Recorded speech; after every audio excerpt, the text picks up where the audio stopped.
दीदी बनी है और अब मोदी ने गारंटी दी है कि मैं 3 करोड़ बहनों को लखपति दीदी बनाऊंगा। और तभी तो हिंदुस्तान कोने कोने से हर मां, हर बहन, हर बेटी एक ही बात कह रही है, फिर एक बार।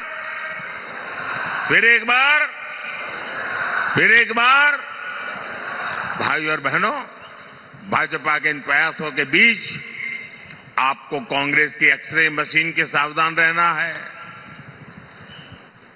कांग्रेस के नेता, कांग्रेस के साहजादे गली गली में घूम करके कह रहे हैं कि उनको मौका मिलेगा तो वो आपका एक्सरे निकालेंगे।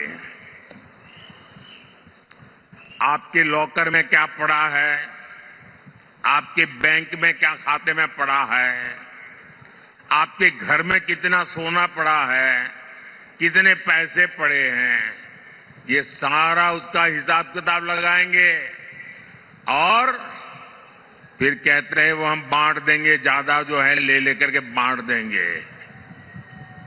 इतना ही नहीं, वो एक ऐसे टैक्स की बात कर रहे हैं, आज आप हर मां बाप मेहनत करके कुछ न कुछ बचत करता है, अपनी जरूरत को कम करके बचत करता है, क्योंकि उसके मन में रहता है कि मरने के बाद बच्चों को कुछ दे करके जाऊं, अपने संतानों को कुछ दे करके जाऊं, और इसलिए वो कुछ न कुछ बचत करता है।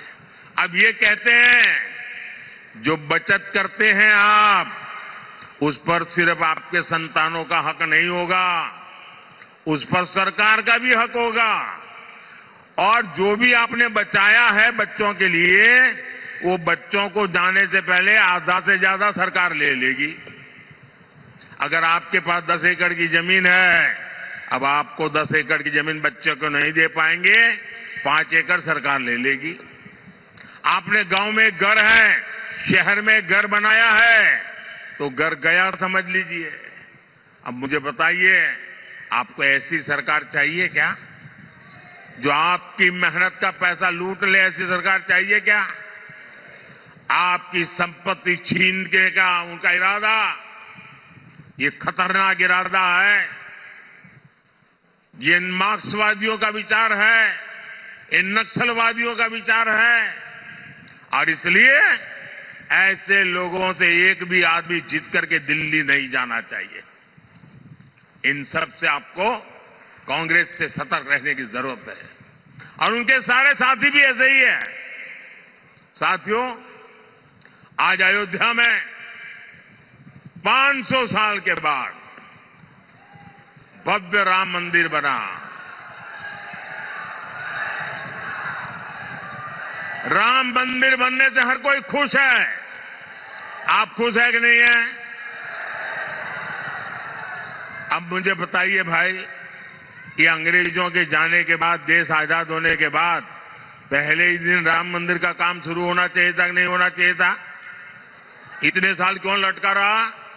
क्योंकि उनकी वोट बैंक की राजनीति थी, उनके वोट बैंक की चिंता थी, आपकी आस्था की चिंता नहीं थी, आपकी भावना की चिंता नहीं थी, आपकी श्रद्धा की चिंता नहीं थी।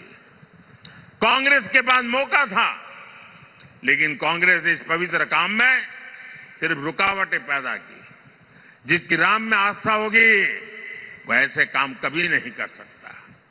कांग्रेस की राम में ना आस्था है और ही उसके पास ऐसा एहसास है, और उनके सारे चेले चपाटे भी यही है। ऐसा काम कोई डरी हुई पार्टी नहीं कर सकती, तुष्टीकरण के दबाव से गिरी हुई पार्टी नहीं कर सकती। ऐसा करने के लिए जो साहस चाहिए होता है, वो साहस मोदी ने दिखाया है, और डंका की चोट पर 500 साल का इंतजार खत्म हो गया, राम मंदिर बन गया। और ये कहते थे राम मंदिर बनेगा तो आग लग जाएगी। कोई आग लगी क्या? मंदिर बना कि नहीं बना? और भाइयों बहनों, 500 साल के बाद जो सपना पूरा हुआ है ना, उसका कारण आपका एक वोट है। आपके वोट की ताकत है जिसने 500 साल के इंतजार को खत्म किया है। इस पुण्य के हकदार आप हैं जिनके वोट की वजह से पवित्र काम पूरा हुआ। भाइयों और बहनों, आपका वोट मजबूत भारत के लिए, एक मजबूत सरकार बनाने के लिए पड़ना चाहिए। अब मुझे बताइए, जिनके पास कभी 400 एमपी हुआ करते थे, वो पार्टी आज 250 पौने 300 लोगों को चुनाव नहीं लड़ा पा रही है। अगर सरकार बनानी हो तो 272 तो सीट चाहिए भाई। वो इतनी लड़ा नहीं रहे तो सरकार बनेगी कैसे, जीतेगी कैसे? और इसलिए जो सरकार बनाने के लिए लड़ ही नहीं रहे हैं तो उनके लिए आपका वोट बर्बाद करने की जरूरत क्या है? और इसलिए मैं आपसे आग्रह कर रहा हूं कि आप वोट दे करके सरकार को मजबूत बनाइए। और आप जब वोट देंगे ना, वो वोट सीधा सीधा मोदी के खाते में जाने वाला है।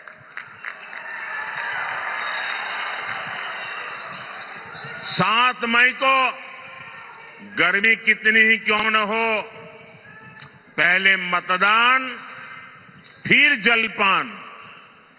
मतदान किए बिना जलपान नहीं करेंगे, ये हमें संकल्प करना है। 7 मई को मेरे साथी रंजीत नायक निंबालकर जी को आप जो वोट डालेंगे वो मोदी की शक्ति बढ़ाएगा। माड़ा के लोगों से मेरा एक आग्रह और है, आप इनको तो जिताइए, लेकिन मेरा एक और काम करिए।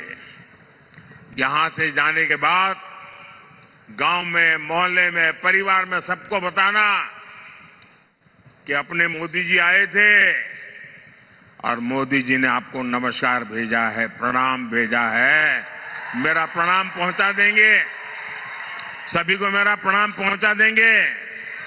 मेरे साथ बोलिए, भारत माता की, भारत माता की, भारत माता की। बहुत बहुत धन्यवाद।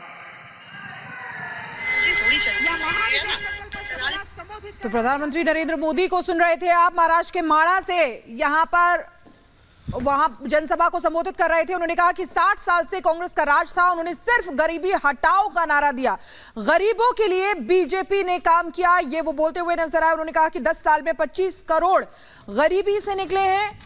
और साथ ही आपको बता दें कि शरद पवार का नाम लिए बगैर उन्होंने हमला बोला। उनका खेतों में पानी लाने का वायदा अधूरा, माढ़ा तक सिंचाई का पानी नहीं ला पाए। तो प्रधानमंत्री नरेंद्र मोदी ने कई महत्वपूर्ण बातें महाराष्ट्र में कही हैं और कांग्रेस पर सीधे सीधे आरोप लगाते हुए कहा है कि 70 साल तक देश पर राज किया, लेकिन देश के लोगों से जो वादे किए वो पूरे नहीं किए, बल्कि अब वो विरासत पर टैक्स की बात करते हैं। उनके नेता, भले ही कांग्रेस के नेता इससे पल्ला झाड़ रहे हों, लेकिन उनके नेता के इस बयान से कांग्रेस की मंशा सबके सामने आ जाती है।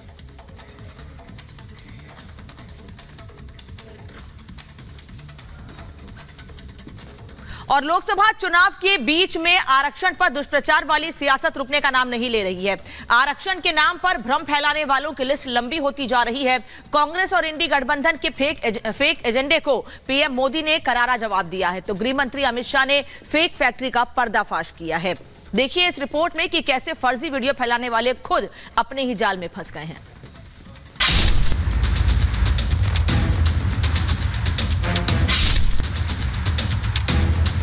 कि Bharatiya Janata party ST, SC, OBC के आरक्षण की समर्थक है। अगर आज खुद बाबा साहब आंबेडकर चाहे तो बाबा साहब आंबेडकर भी आरक्षण खत्म नहीं कर सकते हैं। कांग्रेस से लेकर आरजेडी, अखिलेश से लेकर ओवैसी, मोदी सरकार के खिलाफ फेक नैरेटिव सेट करने वालों की लिस्ट लगातार बढ़ती जा रही है। फेक वीडियो केस में तेलंगाना के मुख्यमंत्री रेवंत रेड्डी समेत कई कांग्रेसी कार्यकर्ताओं को समन जारी हुआ है। दिल्ली पुलिस ने केस दर्ज किया है। असम में एक कांग्रेस कार्यकर्ता गिरफ्तार हुआ है, लेकिन अपने राजनीतिक फायदे के लिए फेक फैक्ट्री से लगातार झूठ फैलाने का खेल नहीं रुक रहा। चुनावी मौसम में आरक्षण के मुद्दे पर भ्रम फैलाने का काम शुरू हो चुका है। राहुल गांधी के आरक्षण को लेकर सवाल उठाने के बाद अब अखिलेश यादव भी उनके सुर में सुर मिला रहे हैं। एटा में चुनावी जनसभा को संबोधित करते हुए अखिलेश यादव ने कहा कि बीजेपी झूठ के आधार पर एक बार फिर वोट मांग रही है। साथ ही बीजेपी को आरक्षण विरोधी भी बता दिया। जो केवल भारत का नहीं, दुनिया का सबसे खतरनाक परिवार है। इन्हें हमारे आपके परिवार की तो चिंता है, लेकिन इनके साथ एक सबसे खतरनाक परिवार है जो आरक्षण खत्म करना चाहता था। अब वोट चाहिए तो कह रहे कि आरक्षण खत्म नहीं होगा, आरक्षण नहीं खत्म होगा। मैं उनसे पूछना चाहता हूं, ये बताओ, अगर भारत सरकार की बड़ी बड़ी कंपनियां बिक जाएंगी और प्राइवेट हाथों में चली जाएंगी तो आरक्षण कहां मिलेगा?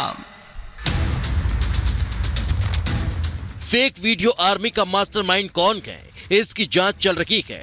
लेकिन डर्टी ट्रिक्स के जरिए जो दुष्प्रचार वाली सियासत की जा रही है, उस पर पीएम मोदी से लेकर अमित शाह और राजनाथ सिंह से लेकर योगी आदित्यनाथ तक दो टूक जवाब दे रहे हैं।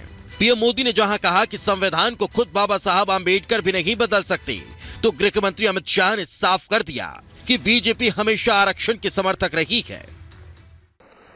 कि अगर आज खुद बाबा साहब आंबेडकर चाहे तो बाबा साहब आंबेडकर भी आरक्षण खत्म नहीं कर सकते हैं। मोदी का तो सवाल ही नहीं उठता है।